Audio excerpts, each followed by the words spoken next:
প্রিয় দর্শক শ্রোতা, আপনাদের আমি দেখাবো আজকে আমার স্বপ্নটা। যে স্বপ্ন নিয়ে আমি একটা মুরগির ছোট খামার করেছিলাম, সেই খামারের স্বপ্নটা আজকে ভেঙে গেল। শীতে আমার মুরগির অনেক ক্ষয়ক্ষতি হয়ে গেছে। এই ঠান্ডায় একটানা 3 দিনে ঠান্ডা, তো আমি মুরগির যে শেডটা, এই শেডটা আজকে 3 দিনে আমার 18টা মুরগি আমার মারা গেছে, আর কয়েকটা বাচ্চা মারা গেছে। তো বাচ্চা এমনিতেই শীতের দিন দেখে আমি তুলি নাই, আমি ডিম ডিম খেয়ে ফেলছি, কিন্তু বাচ্চা কম পাইছি এবার। কিন্তু এবার যা হলো ঠান্ডা, আমার সবগুলা মুরগির মধ্যে এখন একটা মুরগি সুস্থ আছে, মুরগিটা। আর দেখেন, গতকালকে মুরগি এত কম করে দেওয়ার পরেও মুরগি মারা গেছে। মুরগি ডিম আছে, ডিম, তারপর দেখেন বাচ্চা চারদিক দিয়ে বেঁধে দিছি, তারপরেও বাচ্চা একটা এইভাবে করে বাচ্চা মারা গেছে। আমার এখানে 14টা বাচ্চা ছিল, 14টার মধ্যে এখন 2টা আছে। আপনার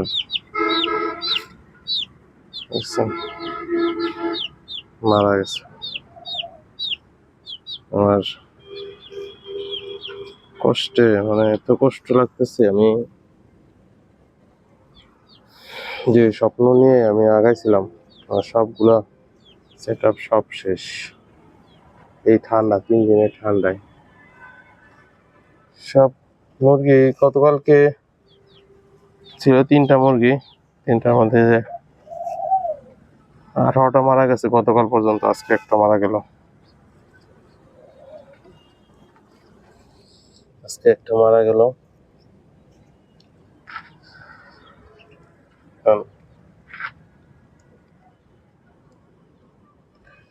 ঠান্ডা এইভাবে কিভাবে মারা? এই চতুর্দিক দিয়ে মোটামুটি পর্দা দিয়ে ঢেকে দিছি, তারপরেও আপনার এই 5 তলায় ঠান্ডা, মানে চতুর্দিক দিয়ে পর্দা দিয়ে ঢেকে দিছি, তারপরে ঠান্ডায়। এখানে দেখেন, এটা আমার কালকে আমি দেখে গেছি সুস্থ। এই যে এখন ঠান্ডায় কাঁপতেছে, চলে যাবে, চলে গেছে। দেখছেন, মারা গেছে, লাইভে মারা গেছে। দেখছেন, কাঁপতে কাঁপতে মরে গেল, মারা যাচ্ছে।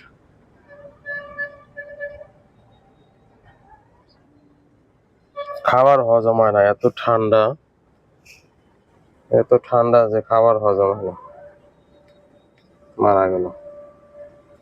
ইন্না লিল্লাহি ওয়া ইন্না ইলাইহি রাজিউন।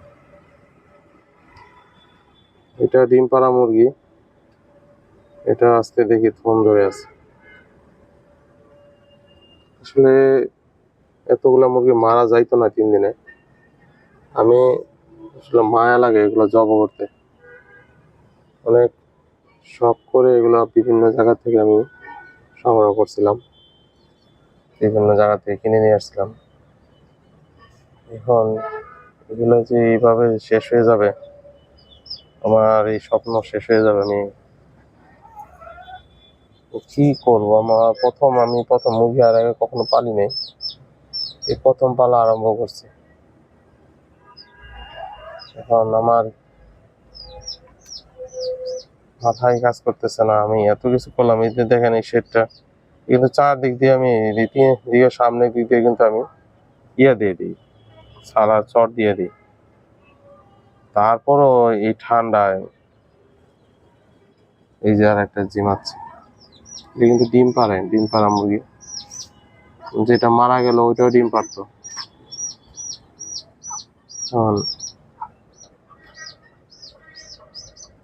শীতে তো আমার আমার স্বপ্নটা ছিল মুরগির, ছোটখাটো একটা দেশি মুরগির খামার, কিন্তু সাকসেস হতে পারলাম না। শেষ হয়ে গেল সবকিছু নিমিশে। কি করব, হাতের মাঝে মারা গেল মুরগিটা, হাতের মাঝে মারা গেল, এই মাত্র মারা গেছে। কত কষ্ট করে পেলে এরকম বাচ্চা, কত 3 দিনে কয়েকটা করে মারছে। মোরগ মারা গেছে 2টা। একটা মুরগি বাচ্চা ছিল, বড় হয়েছিল মাশাআল্লাহ। এটা 6 মাসের বাচ্চা, 6 মাসের বাচ্চা শেষ। এভাবে প্রতিদিন, ওদিন ফালাইলাম 8টা একসাথে, তারপরে ফালাইলাম 6টা।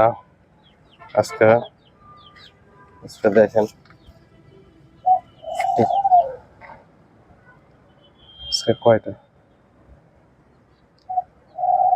আজকে 3টা, আরেকটা জুম ধরে আছে। এগুলোর অবস্থা ঠান্ডায়,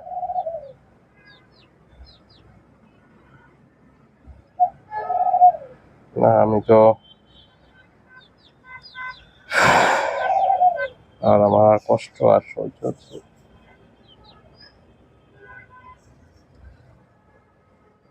মুরগি কিভাবে পালতে হয় মোটামুটি একটা ধারণা নিয়েছিলাম, কিন্তু শীতের মধ্যে 5 তলার উপরে যে এত ঠান্ডা পড়বে এই প্রথম বুঝতে পারলাম। না, এখন আমার উপরে টিনেও ঠান্ডা অনেক বেশি। এখন মনে হইতেছে যে আমি মুরগি উঠায় ভুল করছি। টিনের মধ্যে, টিনে বা গরমের দিন ভালো ছিল, খোলামেলা পরিবেশ ছিল, কিন্তু শীতের দিন ঠান্ডা, বাতাস অনেক বেশি। 5 তলার উপরে এগুলো সব ভরা ছিল, সব খালি হয়ে গেছে। 18টা মুরগি, 3টা মোরগ শেষ হয়ে গেছে। আজকে 3টা মারা গেল শুধু ঠান্ডায়। এই মুরগিটা ছিল ডিম পাড়া, গতকালকেও ডিম পারছে, আজকে নাই। গতকালকে আমি দেখছি খাইতেছে, করতেছে, এই বাচ্চাটাও সুস্থ, কিন্তু এইভাবে ঠান্ডায় মারা যাবে এটা কল্পনা করিনি।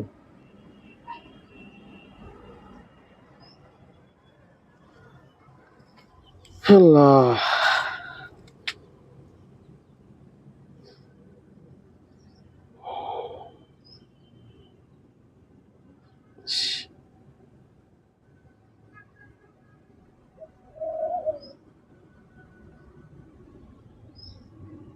এভাবে মারা যাবে কল্পনা করিনি। আল্লাহ ভালো, আল্লাহ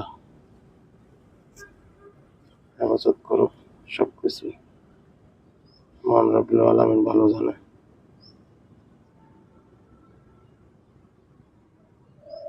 এভাবে কেন সব শেষ হয়ে গেল। যাক, সবাই দোয়া করবেন আর পরামর্শ দিয়েন যে সামনে কি আবার মুরগি তুলবো কিনা, বা মুরগি এখানে পারলে কি করতে হবে আমার। আসলে বুঝতেছি না ওইভাবে। সবই তো করলাম, ত্রিপল দিয়ে চতুর্দিকে ঢেকে দিলাম, তারপর ওই ঠান্ডা এইভাবে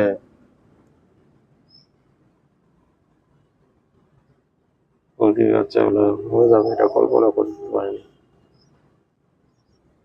একটা স্বপ্ন শেষ হয়ে গেল। দেখি আবার যদি চেষ্টা করি কিছু করা যায় কিনা, কিন্তু এখন আর এই শীতের মধ্যে আর করার ইচ্ছা নাই। সবাই দোয়া করবেন, ভালো থাকবেন। আল্লাহ হাফিজ, আসসালামু আলাইকুম।